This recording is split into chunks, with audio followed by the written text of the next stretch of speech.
so ably represented by the Honorable Attorney General of Al-Jazeera State.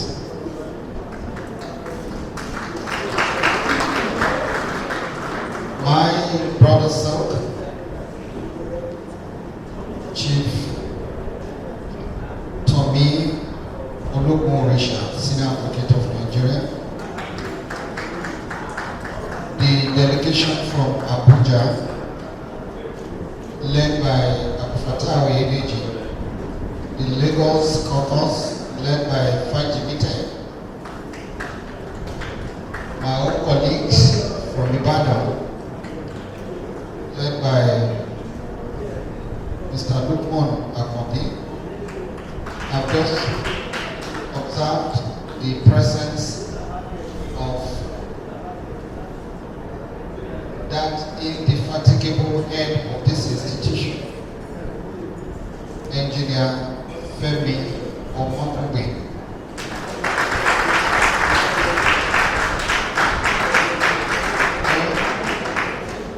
In all you do, there is no money, very little can be achieved.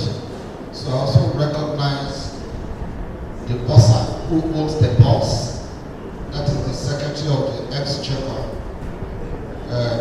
Alhaji Yusuf. Thank you. In no particular order, I also recognize the registrar of this great institution, Dr. Momodu. Very distinguished ladies and gentlemen, I have also observed that there are registrars, deputy registrars, etc.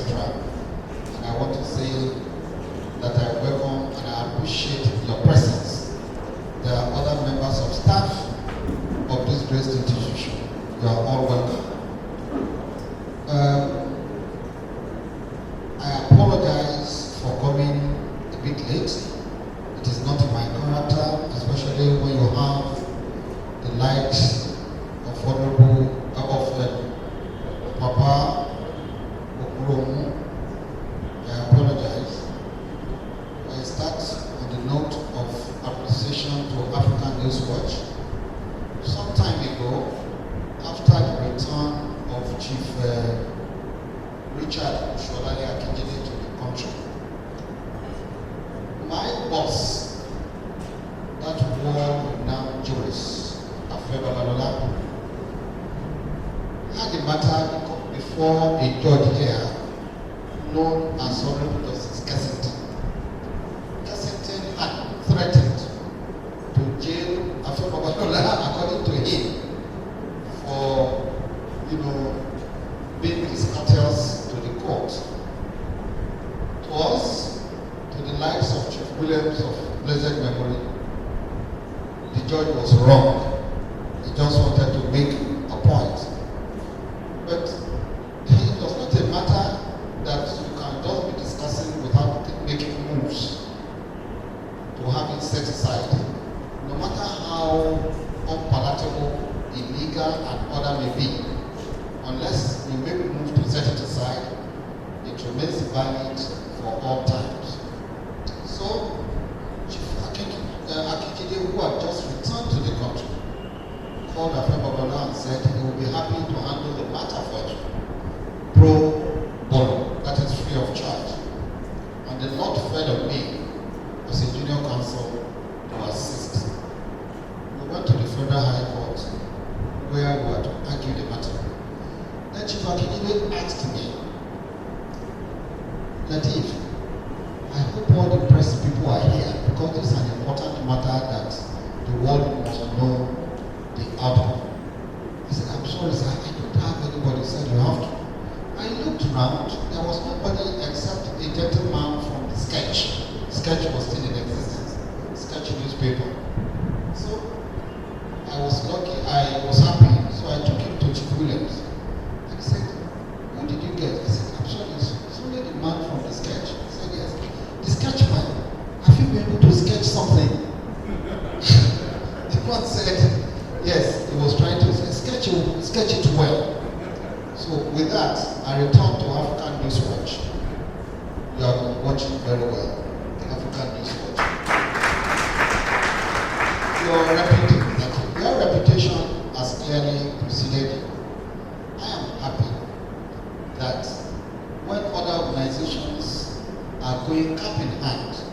to beg for money. Like Chief Awolowo would say, that when men of easy virtue were busy doing some other things, that is caressing women of easy virtue, said, I, Chief Prophet Awolowo, and a few others who are busy ruminating over the problem of Nigeria and how to move Nigeria forward. You belong to this category envisaged by the late sick Chief Prophet Awolowo. So the event of today is a thought-provoking one. We want to talk about the Constitution of Nigeria, the deficiency, the way to get to the promised land, and that if you are continuing to be one entity, certain steps, and to enjoy this country, certain steps have to be taken. One thing about life is that it keeps changing, and unless you move with the times, you find yourself where you least expect. To underscore this point, you've been able to attract the juggernauts, those who can really talk the truth, those who will say it the way it is, without fear of anything. They will say it. They don't need anybody to give them anything. Not now. It was not now, or it's not now that they are started. They started a long time ago. You have a golden, you have made a big catch, a very big catch in Papa Okoro. In his presence, you say, distinguished Senator Okoro. Outside, you just refer to you as Okoro.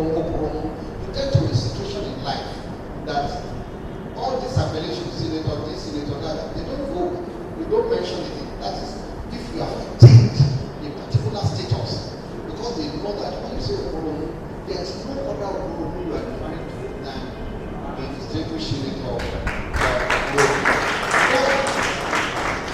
There is a man who, in the days of Chief Awolowo, especially, First or Second Republic, if the federal government wanted to do anything, like somebody told me about Ghana, I was made to understand by a friend who served in that cabinet that anytime you are making a law or a decision, you call a man who happened to be the Honorable Attorney General of the Federation there, say, have you taken into consideration Ghana in this factor? Because if you have not, you find yourself in court. Tito, that he probably borrowed that one from what existed before then. That is, in the days of the Second Republic. Any action you wanted to take, if you did not factor the views or the reaction or oppose reaction or anticipate what will come out from the lives of the people, you are just basically continuing yourself. These were the logical. And I'm happy, Baba, to have you here. May you live long. And like the glory of sunset, may your night be peaceful. I want to especially thank, it's not a thanks, what do you call it? It's not time to thank the dignitaries. I'm particularly indebted to the governor of Al-Jazeera State. I tell you, for today, I was not to be here. Not out of disrespect, not out of any discourtesy. It was just because I had 4 programs today. Then, when I heard, I think it was until last Monday, somebody just know there was you didn't tell anybody you were coming. So I told my colleague here, Rashid Ishisamatu, I said, please, write to Chifudo Kolisha, write to, I think I gave 4 names. Tell them I will be honored today. Before I knew it, they started calling to say, oh, why have you not told them? Why didn't you tell us? It was just about 24 hours to the time when Mark said, meant close. I said, what's all this? The next thing I got was the Attorney General of Katsina State said H was angry that I didn't tell him. I said, but you know that it's not, I didn't want to involve him. So I had to call him and he said, why did you do this? It's not fair to us. I had to be on the phone, I had to be frustrated, he didn't see me. I said, I am sorry. So for him, the Honorable Attorney General, Chief Olukorisha, and my colleagues, I want to say I owe you much more than I can acknowledge. For the rector, I have seen rectors, this is one. It is not because he is here. And if nothing is smaller or greater except by comparison. If you were here about 4 years ago and you are here today, you will appreciate the point that visionary leader. You have to see what this all looked like and what it is now. It's so beautiful. No matter what, when a beautiful lady, moves past you, even if you are not interested, I'm not saying you should be interested, you will notice. Rector, your achievements are noticed. They are noted. Thank you. And there are stable team in the registrar, the bossa, and the Nigerian. You have a good management team.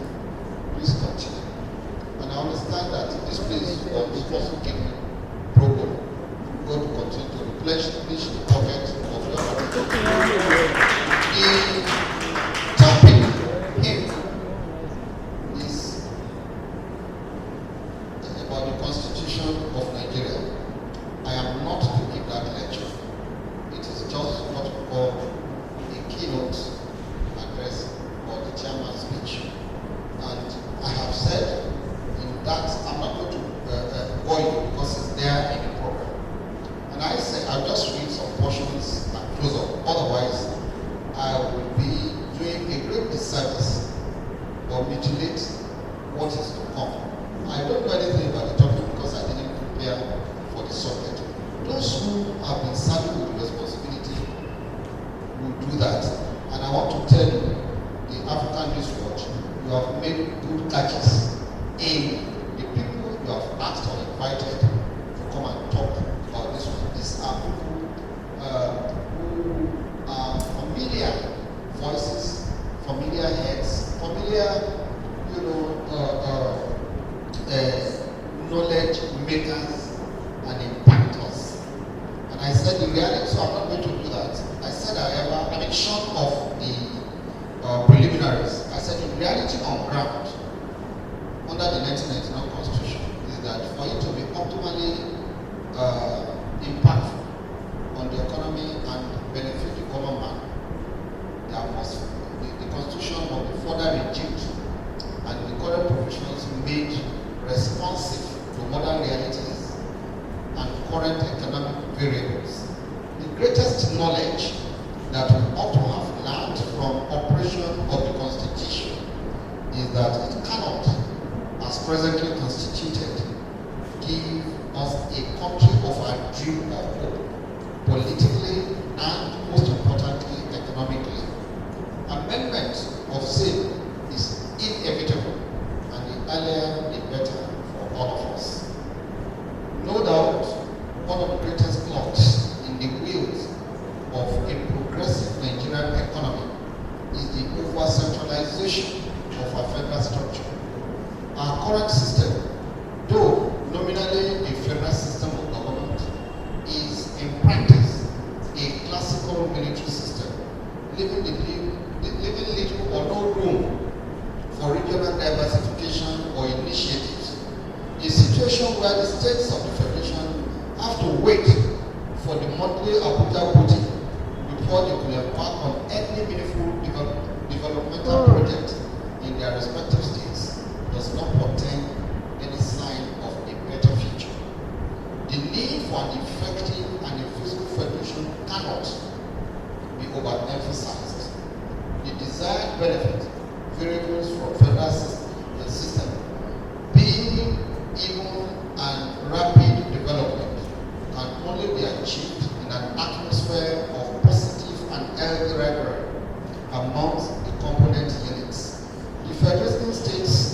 respective local governments must be given a great deal of autonomy and the wherewithal to thrive in their own unique ways, exploiting and exploring improvement of the lives of their local resources and energies for the development of their domains and their people. First and foremost, the Constitution ought to be amended to ensure and protect the autonomy of the local governments, not only politically, but also physically and economically. It is only when the local governments, which are the closest level of governance to the people, are economically viable, that the people can optimally enjoy the proverbial dividends of democracy. The situation where funds meant for the local government are not given to them directly by the federal government, but through the states, is clearly a rape on the local economy. It is sad to note that under the Constitution, federal obligations of our government, local government, cannot go to them directly. It must be paid to them through their state government. The Supreme Court has sanctioned this. Let me say this. In case it is reported in the papers tomorrow that Fagbemi is leading the 36 states of the Federation to argue that the states, the federal government cannot give allocation directly to the local government, it is true. I have a case like that where I'm representing all the 36 states of the Federation. But it is based on the current position of the Constitution. So don't misunderstand me, and it's not a contradiction at all. There's a difference between what it is now and what ought to be. What we're discussing now is what should be the arrangement. A friend of mine in the local government, I think in Lagos, when this NFIU came into being, and the NFIU, that is Nigerian Financial Intelligence Unit, made some regulations which affected the local government. The friend called me and said, no few, you know. I said, no, what is no few? I said, bastardized, NIFU was bastardized to no few. I said, no few. I said, I don't understand. He said, no few. Will you claim not to know no few? I said, I don't know no few. Which state is it from? He said, no, it's not a human being. It's this financial stuff. I said, is it National Financial Intelligence? He said, yes. I said, what about it? He said, it's really inhibiting a number of things that it will do. To me, that shows us that at the local government, if they have their autonomy, there are ways of abusing this autonomy. But let us first give it to them, then we can work on the rules. So more importantly, to the economic survival of the common man is the need to amend almost the totality of the second schedule to the Constitution, which lists out items in the exclusive legislative list and concurrent legislative list. It is high time the body saddled with that responsibility realized that some matters placed under the exclusive control of the federal government would do better of centralized to the federating states or even to the local government, as the case may be.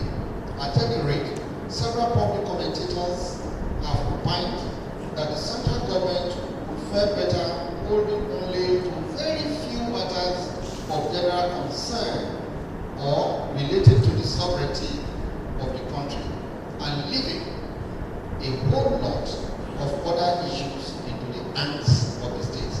This played out some time ago, I think, in the United States. President Trump made a comment about, I think, the police affair in the United States. Then another police officer said, don't mind it. Why is he intermeddling in our affairs? He cannot come here. Let him shut up. I'm not talking about what an unquote the rudeness. I'm talking about the division of the items of the duties. Everybody should man his own goal post. Give the states the autonomy. Abuses, yes, there will be. But as we have realized,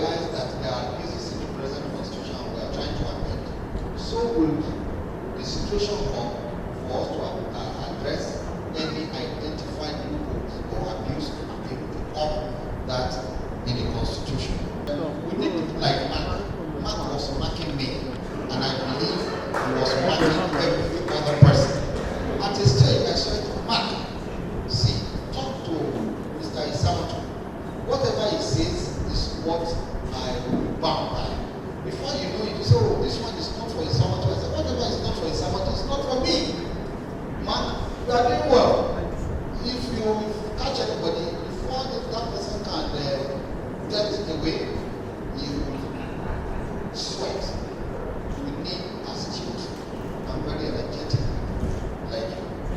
And since you are the leader, I can imagine what your colleagues will also be. If the head is good, other parts of the body will also be good. What I've said of mine, of course, also applies to all of you. Afrikanwatch. I plead with you to please listen, and I thank you for listening to me. Thank you. To deliver the 2020 Afrikanwatch lecture is no other person than Professor Timothy Oloruntoba Atte, a distinguished and erudite research scholar and specialized and certified consultant in the professional fields of defense, security management, and counterintelligence studies, international law and military justice, jurisprudence, and advocacy. He is an expert in the maritime sector, precisely Navy, aviation, airspace, security affairs, and ocean policy management and general management consulting. He is also an expert in human psychology such as military, aviation, physiological, cognitive, clinical, and forensic psychologic studies and neurobrain science. A professor emeritus of the practice of international law and defense security studies, intelligence, and counterintelligence. He has a doctorate degree in international law and military justice jurisprudence, defense security studies, and intelligence management. PhD in human psychology and brain science, neuropsychopharmacology, and human intelligence. He is the global chair for these various professional specialized bodies: the Merchant Naval Air College and Legal Studies Maritime and Aviation International, the Global Drugs and Human Psychognostics Directorate, and the Global Drones Helicopters Air Group, etc. Professor Atte is the Merchant Air Naval Sea Global Chair and Director General / Chief Executive Officer of the Merchant Naval Air Sea Directorate, Maritime Aviation Security and Intelligence System, and the Merchant Naval Sea Air Directorate, Drones and Helicopters Navigation Surveillance Investigation Piloting System, under the auspices of the Merchant Defense Headquarters, Canterbury, United Kingdom and Nigeria. He is also the Deputy Director General for the United Nations ECOWAS Commission, National Freight Haulers Association, NATFOS, on Sale Prevention Program implementations for the United Nations and ECOWAS region treaties and protocol instrument on slave program of action against hauling, smuggling, and proliferation of small arms, ammunition, and light weapons program. Professor Atte is a chartered and security intelligence and forensic practicing license holder of the Institutes of National Security and Intelligence Studies and the National Security and Forensic Studies, a certified consultant on human psychologist and brain specialist in the various areas of human psychology and brain science such as military, aviation, physiology, cognitive, education, clinical, and forensic.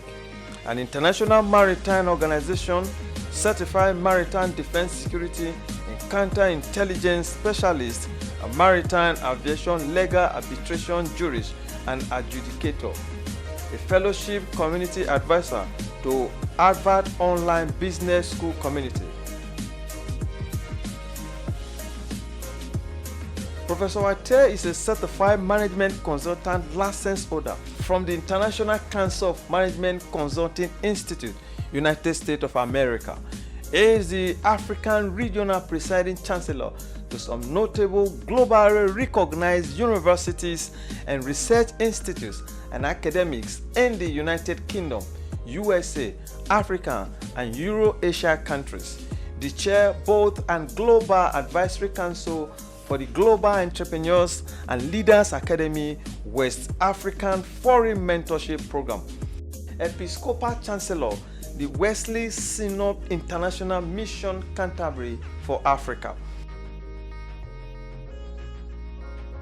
The Vice Chancellor of the St. Thomas Becket University, Canterbury, United Kingdom, a Merchant Navy captain and UNIMO advisor to the Nigerian Merchant Navy Officers and Water Transport Staff Association, a decorated Merchant Naval Air Sea officer with the Federal Government of Nigeria, the Sea School Leadership Training Center, a distinguished National Merit Sea Medal, Baggage and Award for Sea Service Honor. We are indeed grateful that your contributions to humanity is enormous and cannot be overemphasized. We strongly believe that analyzing today's theme, 1999 Constitution and the Nigerian economy, what hope for the people, will redirect the affairs of this country and indeed open the chapter for the discussant. Certainly, Afrikanwatch Network will continue to partner with men of honor, integrity, and history.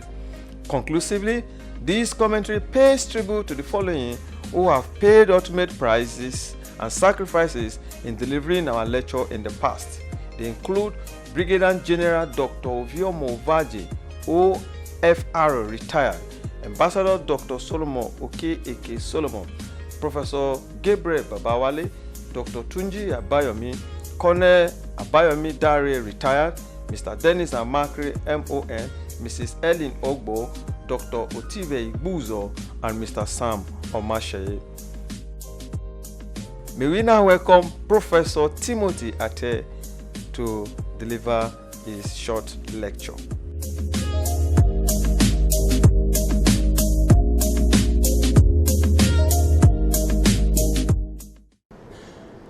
It's my pleasure to be here, and I count it as something worthy to be selected to give the 2020 Annual Award of Afrikanwatch. 1999 Constitution of the Federal Republic of Nigeria has amended and the economy, what hope for the common people. I want to stand on the existing protocol that's already been established by the chairman of the occasion, because as I was told, there is no more time left. So let me quickly run through what I have here in the form of an abridged lecture. The main lecture is already in the memoir that is going to be launched, and then you can see what the lecture is all about. I want to start by saying this. Nigeria, we need to note one thing. Our constitution is not working. Constitution can be said to be like a pot. And inside the pot you have all kinds of food items, like the rice, the beans, the yam, the garlic. These are what we use in cooking it. All those food items are just like the economy, the political, the social, the religious, and all what that constitutes us as human beings on this planet Earth. Why we want to cook too, we also needed something like food complements. The women among us there will understand what I'm saying. Like the thyme, the salt, we have the pepper, the oil, the water, and what have you. I might not really know much about how that goes, but what I only know is that you pour everything inside the pot, cover it, and it is done, and food is ready. All these things stand for the moral values that we have. It stands for the cultural values that we have. It stands for some of those lifestyles that we have already been inculcated into our life.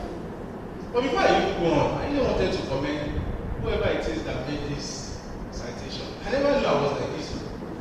I was already wondering whether they are saying something about somebody else. Thank you so much for that. I really appreciate the effort put in there. I said something there that the Nigerian Constitution is not working, and I stand on that as the authority that I have. I will tell you the reason why. From the research that we have had, revolution has 3 phases, and I want you to please follow it through. I'm here not to give a lecture because they said there's no time. I'm just going to give an abridged of the lecture that I have. But I want to intend to provoke the soul and the spirit that is in us today. So by the time we start listening to the panelists, we'll get to understand where we are in the stream of time.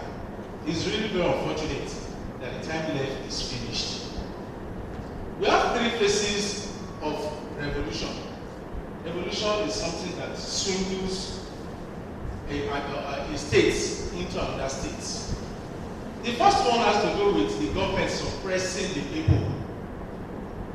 Nigeria has had that during the military, and that is part of what brought about the civil war. What is happening? Why will this happen? You are the one supposed to govern us. Why are we?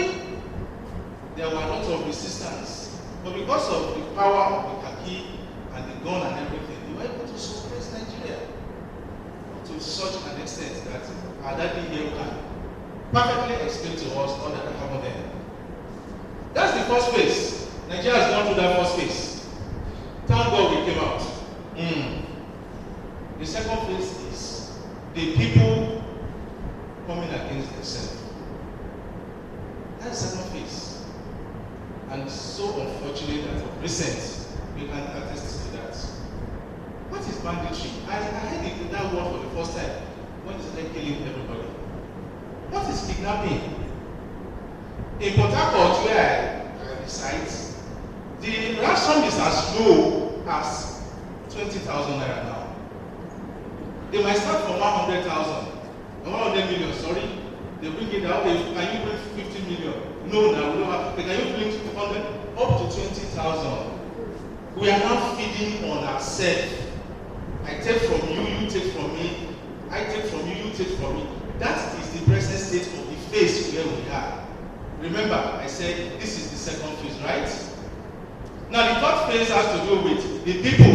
Now say, come on, why should we face ourselves? Can't you just face these people that are? And that is the people we now facing the government. Do you now see where we are in the stream of time? No wonder when one guy, I wouldn't want to mention his name, stood up and said, revolution now. The whole of Abuja was turning on. Because they knew what that meant. It's going to trigger the third phase, and that is the final phase. And that was why they were all around him trying to see what he can do. You can now see where we are as to whether we are really living or existing. I want to also mention something here. That do you know that the National Bureau of Statistics has a survey in collaboration with World Bank in 2013. And the survey was said to be this. Nigeria spent 449.7 billion, I didn't say million, billion on recharge card per month. 449.7 billion on recharge card per month. And Nigeria likes to get award. No wonder it was estimated and it was said and approved and agreed upon that Nigeria happens to be the largest telephone call users in the world. You want to note one thing. 73.2% of this 449.7 billion of recharge card being used per month are not for economic use. They are for social use. Can you imagine the perverted mind now we have? It is not meant to be used for economic use that brings in effects, positive effects on the economy of the country, but on social cause. Hello? Hello? I just wanted to hear your voice. How are you doing today? How are you today? Somebody say you are calling and speaking and you are still asking how is it today. Now the next thing, how is your children? How is the family? What of mama is with you? We haven't called. They say it's our culture, right? But it's a perverted mind. That thing is not meant to be. And that is part of why we are where we are. No wonder a philosopher have once said, do you know what that man said? He said, poor management makes the poverty of the poor. Poor management makes the poverty of the poor. Indeed, we can be said to be poor. Not just poor, but extremely poor. Why did I say so? You can pick your phone and Google it. World Bank report of 2018, just last 2 years, said that Nigeria has 83 million who are in extremely poor states out of 200 million. 83 million of Nigeria are in extremely poor states. Now you might wonder, it's just one of those things. It's not. And I will tell you why. Poor, as the word is in 4 different stages. Being poor is in 4 different stages. There are some poor people in America, even in Canada. They say it's a state of mind, but we're looking at the reality on ground. Yes, state of mind that controls their actions. The first one is the normal poor. Yes, you will always have that need to want to have more. The second one is insatiable, right? That is the first stage. The second has to do with fairly poor. I have it, but it's okay, I'm still struggling. Let's see, before this one finishes, we should be able to. The third has to do with moderate poor. You are moderately poor. Yeah, you have what you have, but you are not, it's not what you need. And you are not questing from one to want to. And the last one has to do with what we have been described on. Extremely poor. Extremely poor has to do with you not even having at all, whether by fire, by force, you don't even have a choice. It's not about what you need or what you want. And that is to tell us the extent at which we are. Like I said, I'm here to provoke our soul to the reality of what is on the ground. Irrespective of what we want to say, whether we need to amend it, as we have already been amending it and making money from it, or we want to even overhaul completely, or by peradventure, let everybody go their separate ways. Whatever it is of the opinion or of the choices that we want to make, the whole fact remains that the economy of Nigeria, in respect to the consumer of Nigeria, is never working. And that is where we are all in this present state of life. We are even said to be the capital city of the most poorest country of the world. You might not want to ask, why did we get to this point? What happened? Is it that we were never ready before the independence? Is it that the people that are there are not just there? They don't even know what they are doing? Some will even say, are we sure it's not that the witches and the wizards? All these things are just philosophers. There's something I want to point out to us this afternoon as to the reason why we are so peculiar with respect to our state of poverty. Let's watch a short video.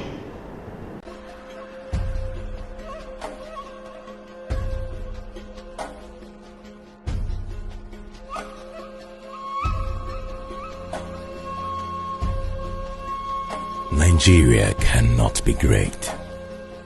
A country where the primary mission of a politician is to make money and more of it. Where politicians loot public funds without fear of recriminations. Have you ever thought about where they started? 2 young guys connive, kill, and dump the remains of a delivery man in a sockaway after placing order for 2 iPhones. Does that headline sound familiar? Here is a country where greed runs in the blood of the citizens. Don't be quick to declare yourself saint. When at parties, you are used to collecting souvenir 3 times under the pretense of having non-existent neighbors beside you. When visiting an office, you cite free candies. Instead of picking a piece or 2, you fill your purse to the brim.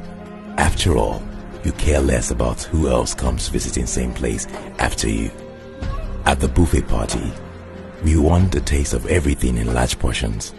Our plates look scary even to us. We know fully well that we don't need so much, but the greed in us won't let us give any consideration to the next person. The fast food restaurants that prefer using rotten pepper and then sell the food at high prices. The building developer that uses low quality building materials in erecting the building that ends up killing innocent people. The house agent that heaps an unbelievable amount under the tag, agreement and commission. What about bus drivers and bike men that hike fares just because the bus stop seems crowded with commuters? An employee who takes lavish vacations at the expense of his employer by claiming that the vacations are business trips even when they really aren't. We all have something in common. Greed. If you have selfish, greedy, ignorant citizens, you are going to get selfish, greedy, ignorant leaders. Nigeria cannot be great until there is a total redirection of our mindset. Until then, Nigeria cannot be great. All the pastors and the pastresses, all the moms and whatever prophetesses that is all over the world to come to Nigeria to deliver us. We ban and cast. Are we going to do that? But that is just it. From the analysis of that video that you just had, you can see that we all fall into one category or the other. And that is to tell us the extent of how we are in the stream of time. Greed. Greed brings corruption. When you have the spirit of greed, it brings nepotism, it brings fraud, insecurity, and all encapsulated together comes up with what you have the economic downturn or economic crisis that we have. It's greed. Some has it in excess, they still want to have it more. We've gotten an experience of somebody that opened a house and he fainted and died because of the amount of dollars in there. Greed. Greed is one of the causes of the extreme poverty that we have in the country. And no wonder what affects the eyes will surely affect the nose.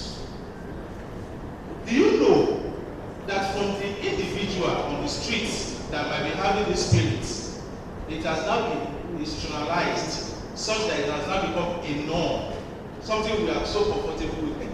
That is how we do it here. Who was said to be a serial ritual killer. I wouldn't want to mention the name.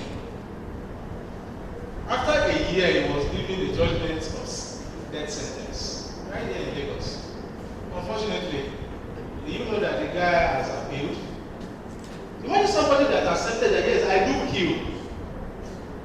But when he was given a death sentence, he has the got to appeal because he knew that well, I can appeal and with one or two strings, I can still go stop free. He knows quite fine that the system is not working. It can be protected. That is why he will have the guts to appeal. We have somebody who happens to be a very small girl. Her name is Precious. I wouldn't know whether you can remember her last year. And if they want to beat me, they will beat me, they will beat me tired. They will beat me tired, and nothing is going to happen. From Delta States. Eventually people run around, wow, how can a small girl like this be neglected?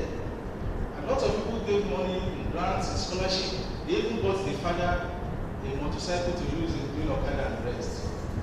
But do you know that unfortunately, 1 year after, which is just 3 months ago, a report came out where the girl was said when he was trained to lie, that nothing was given to them. In fact, they didn't even all the promise, they just a promise, feeling. A 7-year-old girl. That's the extent of how degenerating we are with respect to this.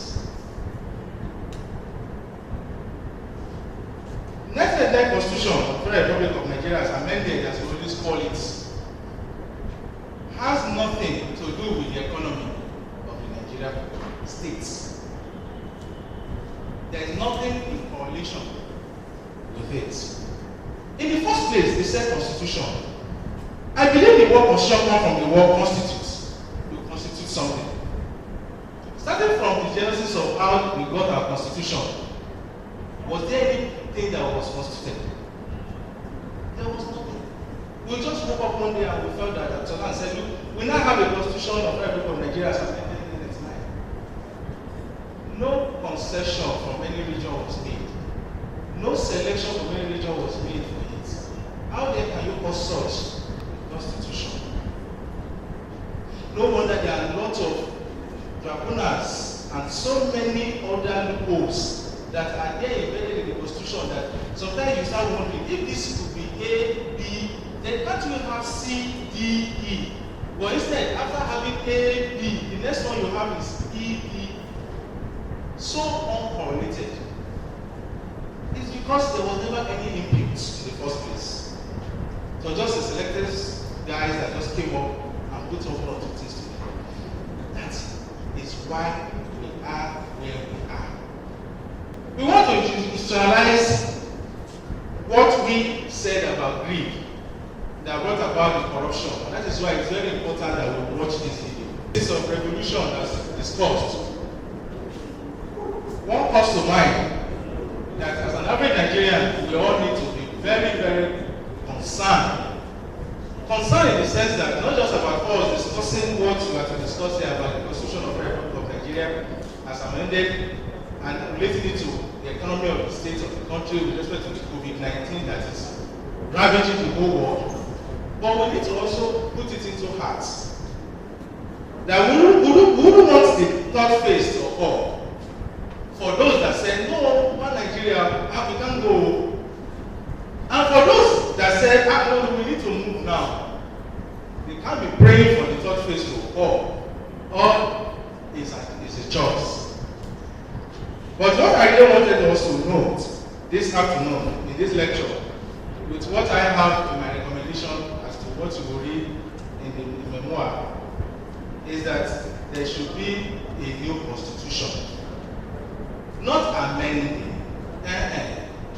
Just like what my cabinet said, you don't paint a house that is about to collapse, having cracked all through. The paint cannot do anything. We need a new constitution, whether to separate us into original form, whether to bind us together as Nigeria as we are, but a new constitution needed to be put in place. That is one of my recommendations as we have it right there in the lecture.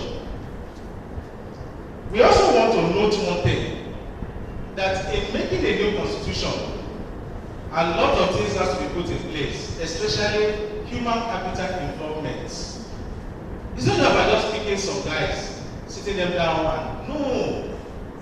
It has to go through all the processes that a normal constitution of any country goes through.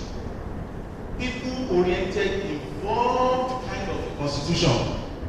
Let that woman in that village, that poor village where there's no, let her have a say in what is in the constitution.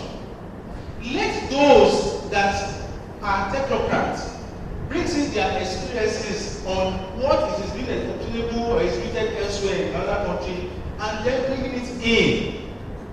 On the process, you will be best assured that we are not to amend, but we are to write a new one. Are you serious? Watch what greed, corruption, and what abuse that is affecting the economy of our country has brought onto us as an institution that is now legalized, and we are so comfortable with it. This is a man that you know very, very well, at least in Lagos State. Please watch. Institution in Nigeria today, in my opinion, that supports corruption are the banks. I was a member of a House of Assembly. On the day after my election, before inauguration, 4 banks offered me loans, 100 million naira each. Yes, I looked at my salary. My salary as a member of the House came to about 700 and something. How was I going to pay that over 4 years? They didn't ask me. One of the banks had given me a credit card with a credit line of $20,000. No account with them. One of the banks had printed checkbooks for me. Yes, just like that. Just like that. So easily, for a 4-year tenure of a salary of 8.4 million a year, times 4 is about 32 million. I already had credit facility of about 400 million to access. How was I expected to pay back? The banks are only telling me, take this money, find a way to steal it, and pay. So the banks, in my opinion, are the biggest industry in corruption in this country. And why do I also further say this? Nobody, no political office holder, no civil servant, no public servant can actually dip his hand in the till without the funds they steal going through the banking system. They don't store cash. It's about transfers. It's about authorization. It's about the banks helping them to hide the funds. Who did this to us now? How did we came about this? Please give a rapt attention as I call on all the panelists to finish what I just started now. May God bless you.